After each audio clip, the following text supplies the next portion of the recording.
नमस्कार दोस्तों, आपण मानक स्वागत करुच्ची पुणी थरे।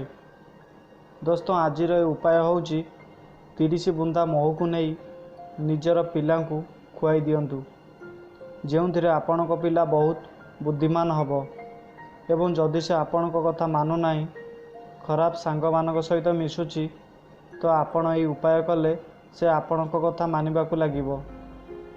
तो चलतु दोस्तों जानिबा यही उपाय को केमिति करिवे। दोस्तों सबुठु प्रथमे आपण गोटे बेलपत्र नेबे।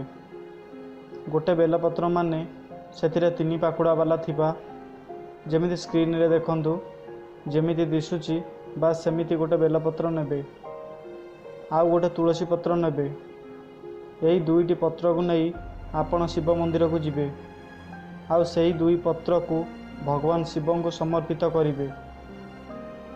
किछि समय रहिबा परे आपण से 2 पत्र को घर को नहीं करी आसंतु। घर को आसीबा परे गोटे छोट डबारे महू नियंतु। आउ से महू रे 2टी पत्र को बुड़ाई दियंतु।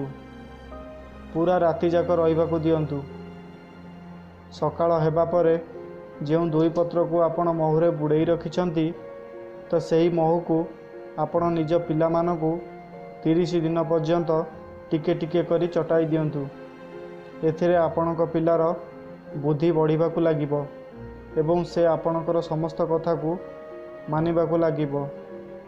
तो दोस्तों यही वीडियो पसंद लगुच जदि वीडियो को गोटे लाइक करंतु, शेयर करंतु एवं चैनल को सब्सक्राइब करना जदि सब्सक्राइब करी बेल आइकन को दबाई दियंतु। धन्यवाद दोस्तों।